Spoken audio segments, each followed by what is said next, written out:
बहुत सारी औरतें माह रजब में ये मन्नत मान लेती हैं कि हम सैयदा फ़ातिमातुज़ ज़हरा की कहानियाँ पढ़वाएंगे, 10 बीवियों की कहानियाँ हम 100 बार पढ़वाएंगे।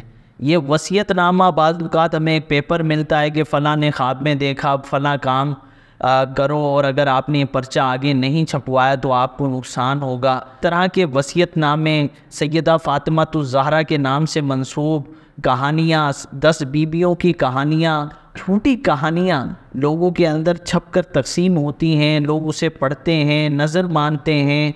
तो याद रखिए, अव्वलन तो ये इन कहानियों का पढ़ना ही शरअन दुरुस्त नहीं है। जी हाँ, क्योंकि ये झूठ पर मबनी है, इनका शरीयत से कोई ताल्लुक़ नहीं है।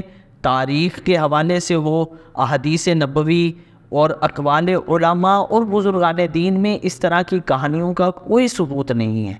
जी हाँ, तो इनसे बचना भी चाहिए। और अगर किसी ने इसके पढ़ने की नज़र मान ली है या पढ़वाने की नज़र मान ली है तो याद रखिए कि ऐसी नज़र भी शरीयत के नज़दीक उसकी कोई अहमियत नहीं है, ना ही उस नज़र का, उस मन्नत का पूरा करना ज़रूरी है। क्योंकि नज़र यानी कि मन्नत वही शरीयत के नज़दीक मोतबर है कि वो ऐसी चीज़ की मन्नत हो कि उसका ताल्लुक़ इबादात से हो, और इबादात में भी वो इबादत मक़सूद हो, और फिर वो मक़सूद इबादत जो है कभी फ़र्ज़ या वाजिब भी होती हो। जैसे कि नमाज की मन्नत मान सकते हैं, रोज़े की मान सकते हैं, हज की मन्नत मान सकते हैं। इस तरह की जो इबादत जो कभी ना फ़र्ज़ होती हैं, ना कभी वाजिब होती हैं, ना ही इबादत मक़सूदा में से होती हैं, तो उसकी मन्नत नहीं पूरी की जाएगी। वो मन्नत हो ही नहीं कि उसको पूरा करना ज़रूरी हो। तो ये दुरुस्त मालूमात, ऑथेंटिक मालूमात अपने दोस्तों के साथ शेयर कीजिए ताकि लोग इस जहालत से बाज़ आ जाएँ।